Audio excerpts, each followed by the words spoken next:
Bonjour. Eh bien, je vous emmène en voyage aujourd'hui en Chine ancienne. À cette époque-là, vivait un empereur qui aimait beaucoup tout ce qui était très beau. Et pour lui, tout ce qui était très beau devait lui appartenir. Il avait entendu parler du chant d'un rossignol. Il se disait que ce chant de rossignol était tellement doux, tellement mélodieux qu'il touchait toutes les personnes qui l'entendaient au cœur. Et quand les personnes l'entendaient, elles étaient bouleversées. C'est ce que l'empereur avait entendu dire. Alors c'était décidé. Pour lui, ce rossignol devait lui appartenir. Ainsi, il a convoqué toutes les personnes de sa cour afin de leur demander d'aller lui chercher ce rossignol. Les personnes de la cour étaient bien embêtées parce qu'effectivement, ce rossignol, tout le monde en avait entendu parler, mais où était-il? Là était la question.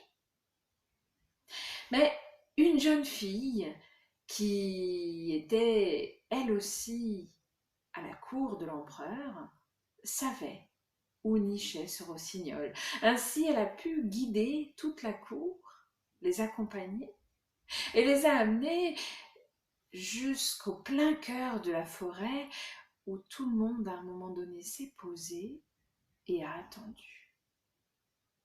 Et c'est là qu'ils ont entendu. Ils ont entendu ce rossignol que tout le monde prenait pour une légende et à cet instant-là, il a touché tout le monde au cœur. Certains en ont même eu les larmes aux yeux. Alors ils ont pris une cage dorée, le rossignol y est rentré, et les personnes de la cour ont apporté cette cage à l'empereur. Alors l'empereur a écouté lui aussi le rossignol chanter. Et ce son était si beau, si doux, si mélodieux qu'effectivement, il a touché l'empereur. L'empereur au cœur. Il a eu les larmes aux yeux. Et tous les jours, il a demandé au rossignol de chanter. Mais le rossignol, qui reste un animal de l'extérieur, ne chantait pas tous les jours, ce qui agaçait l'empereur. Alors un jour, une personne de la cour est arrivée avec un cadeau. Votre Majesté, voilà le cadeau que je vous offre. C'est un rossignol mécanique. Oh, il l'avait enfermé dans une cage dorée comme le vrai rossignol et juste derrière le dos du rossignol, on pouvait trouver une clé qu'il suffisait de remonter pour l'écouter chanter. Alors la première idée de l'empereur a été de faire un duo, le vrai rossignol et le rossignol mécanique. Mais cela n'a pas marché. Alors, il s'est rendu compte très rapidement, cet empereur, qu'il suffisait effectivement de remonter la clé pour écouter ce rossignol mécanique, alors que le rossignol vrai, il avait du mal à le faire chanter quand il le souhaitait. Ainsi, il a demandé à une personne de sa cour de remettre en liberté ce rossignol qui ne chantait pas quand il le souhaitait. À présent, il avait le rossignol mécanique qu'il pouvait remonter à souhait et écouter quand il le voulait. Ainsi, l'empereur a pu entendre le chant du rossignol tous les jours, même plusieurs fois par jour. Mais voilà. La mécanique, ça s'use. Et au bout d'une année d'écoute, le mécanisme s'est enrayé.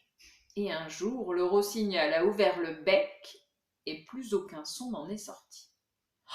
L'empereur s'est retrouvé dans une furie horrible. Tout le monde en a pris pour ses oreilles. Celui qui a confectionné ce rossignol mécanique a été convoqué.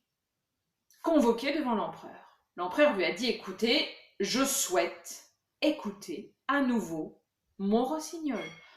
Oui, votre majesté, je vais faire tout ce qui est dans mon pouvoir pour le réparer. » Et ainsi, il a dû retravailler sur tout le mécanisme de l'oiseau.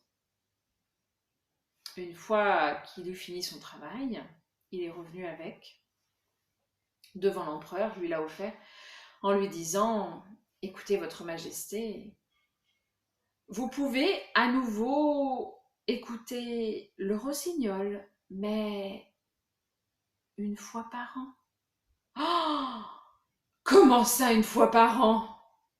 Eh bien, le mécanisme est vraiment usé. Et là, vous ne pourrez pas l'écouter plus d'une fois par an. Ça a été extrêmement difficile pour l'empereur parce qu'il était habitué à écouter ce chant et ça a été tellement difficile qu'il en est tombé malade. Très malade. Les médecins ne pouvaient rien faire pour lui. L'empereur était malheureux sans ce chant. Il avait besoin de cette beauté près de lui. Alors, les jours se sont suivis, les semaines, et un soir,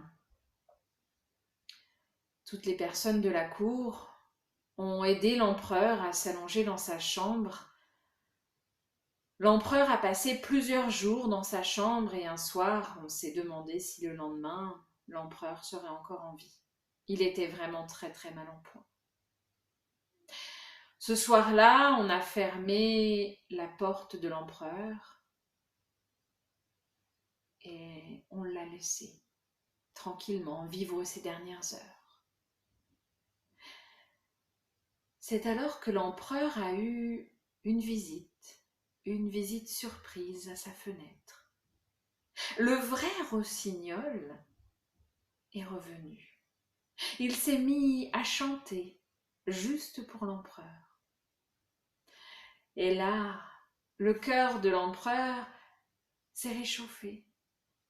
Il s'est remis à battre plus régulièrement et au fur et à mesure du temps, d'écoute de son chant, qui cette fois-ci a duré toute la nuit, l'empereur a retrouvé de l'énergie.